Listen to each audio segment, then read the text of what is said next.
Kiss 105.3 and 1340, where hip hop and R&B lives. This is D. Sewell, the Wolf of Dixon. Y'all, this is week number 2 of our new segment of Head of the Curve. And what we're trying to do is interview new artists that's up and coming that I really feel have a great chance of blowing up this year. And y'all, this is an artist called Asiahn. And she has what I believe is the best R&B album that has dropped in 2019. Asiahn, how are you doing? I'm amazing. How are you? I am doing great. Asiahn, I wanted to tell you that live on the air. We did not discuss that, but I truly feel your album is the best R&B album that has dropped in 2019. Hey, I mean, it's only January. I know it's February. But see, I told you, I'm so lost. Like, there's so much going on. I don't know when it is. You don't even know what month it is. Guess what? What's that? Keep that same energy all year long, okay? I'm going to try. Hey, it's jamming. Asiahn, I am a music nerd. I actually do a thing. It's called New Music Monday. So every Sunday, I listen to all the new music that dropped on Friday, even albums, stuff that I'm not even just interested in, new artists and stuff. And I listen to your album, and I'm telling you straight up, I'm still trying to find that album that can beat you. And it ain't nothing that's beating it. Nothing even close. Hey, that's what I like to hear. Straight up. Asiahn, let's go ahead and get started. Asiahn, where are you from, and how did you first get started in the music?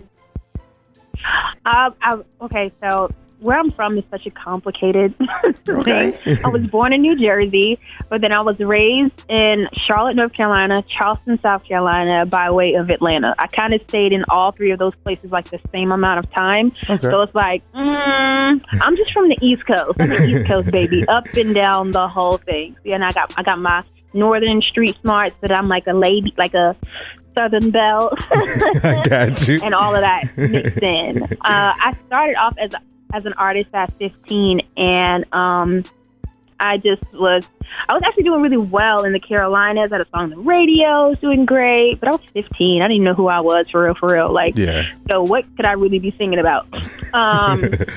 And then I took like a hiatus from music for like a year, and I came back, and I was living in Atlanta at this time, and I started songwriting for people just to get back into it. And plus I had a really big catalog, and I'm like, okay, I'm no longer with this label. I'm no longer with these people I used to be with. How can I get back out here in front of these people's faces without a team? Yeah. And literally, I just had really good relationships with all the producers because I used to co-write all of my own music. And so I'm like, okay, I want to start writing, all types of genres. So I just built my catalog and wrote anything from pop to rock to country to hip hop and whatever in between. I kind of wrote everything. And then I started getting placements, and that's kind of how my songwriting took off. And then after my songwriting took off and went crazy, I was like, man, I miss being on stage. I miss being, an artist. And so that's when I decided to do Love Train, the EP, and release that.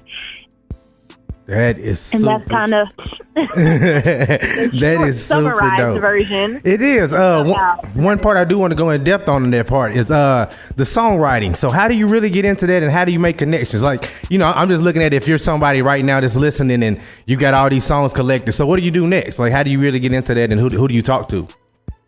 Well, the good thing about having a catalog is really all you need to do is start hitting up A&Rs, or if you have relationships with any artists, producers. Like, producer and artist relationships are so important for writers because it can pull you into rooms that you didn't think you'd be in. You know what I mean? Like, yeah. If you go and you do some dope work with somebody, then they'll be like, yo, I got this writer. They'll smash this when they're in with an artist, and then they'll call you in. Stuff like that happens all the time. So, like, for me in South Carolina, there was no real music outlet for me. Like, there was no big studios. I mean, they have studios there, but not on the level of what I was trying to do. So That's why I started going to Atlanta. I feel like if you find yourself in a place where it's not conducive to what you're trying to do career-wise, then go somewhere where it is, and then make a name for yourself, and then you bring that back, and then you make it easier for other people in your same area, basically. So, you have to start shopping those songs, and some good tools to like meeting other producers and songwriters to go to like your PROs, which is like ASCAP or BMI or CSAC. When they have these big events, invest in yourself and go to one, because there's full of creatives who are down to work at all times. Everybody needs a songwriter. So you got to find different ways to put yourself out there. Also, building your own online presence. With social media, you can do whatever you want to do. You can put your own music out and have it on all the streaming services by yourself without a team and build your own fan base. It just depends on what you want to do and how creative you are willing to be and how far you're willing to go to put yourself out there.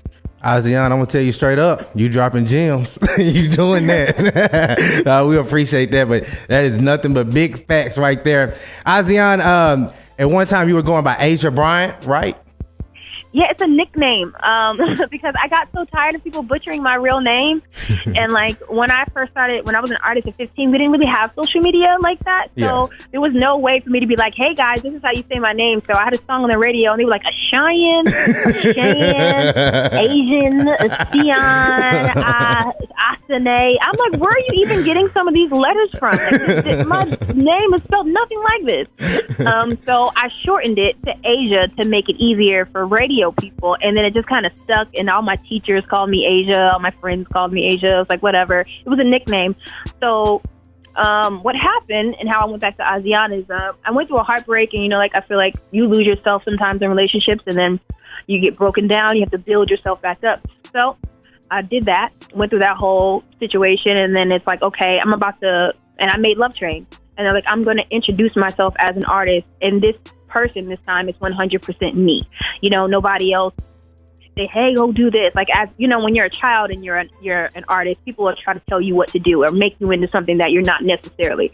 This was all me. So it's like, if I'm going to come back out as an artist, I might as well come back out with my real name and stop using this moniker, Asiahn Bryant. It's not even really me. It's just made up. So y'all gonna get the real with my real name, and voila. Asiahn. I got you. Asiahn. Well, Asiahn, one thing I want to tell you, I listened to your album Love Train 2. I have not listened to the first one. I keep it 100. I ain't listened to that yet. I got to go back. I know, Asiahn.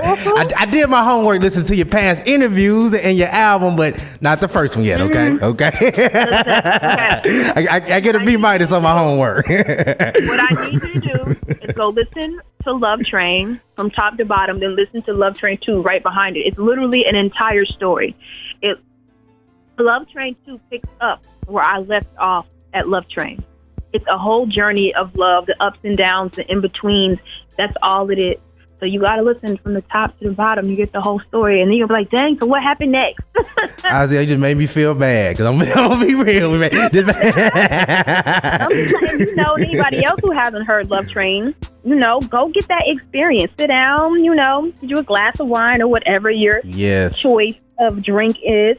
Chill out, vibe out, and just get in the vibe. Yes. And you talked about Love Train 2 just being an experience and a journey. That's how I felt when I listened to it. And I'm going to be real with you, and I've been meaning to tell you this. And it's so crazy. We have an interview, and I get a chance to tell you this.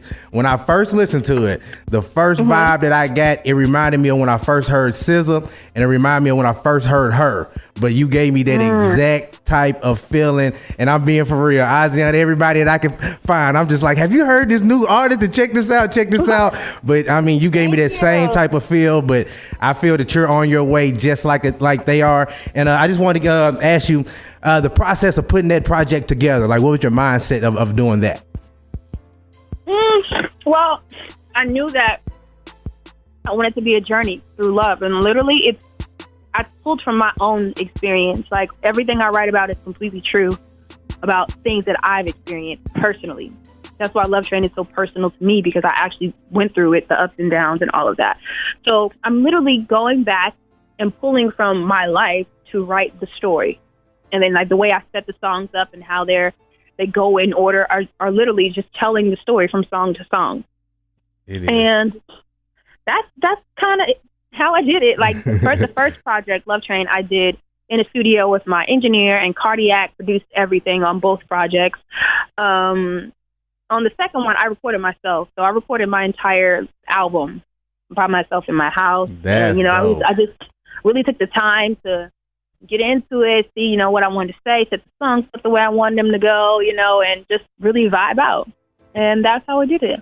That is super Cardiac dope. sent me to pass through with the beats, and I was like, I bet. Like I got it from her. For sure, you did your thing on it. Y'all, this is Asiahn. She has a project out called Love Train 2. I highly suggest you check it out if you enjoy R&B or if you just enjoy great music. Asiahn, we got to wrap it up. I could talk to you for a lot longer. I try to keep the interviews 10 minutes, you know what I'm saying? So I do appreciate you. Asiahn, I'm going to tell you straight up. They give me a little free range on my show so we can play any song off your project. What's your favorite song? And we'll play that next. Oh my God, why would you I can't pick Put you on the spot. The whole project is my favorite. But if I had to tell you to play anything because we're going to radio with this single, I would say play Like You, because that is the single that we're going with now on radio. We got Like You. We got you. One more thing, Asiahn, please let everybody know about your social media so they can check you out. You can find me everywhere at I am Asiahn. And how you spell my name is Asia, like the consonant with HN on the end. So I am Asiahn, ASIAHN. And you can find me everywhere. We appreciate you, Asiahn. Asiahn, this is ahead of the curve. And like I said at the beginning, I really feel that you're going to have a huge 2019.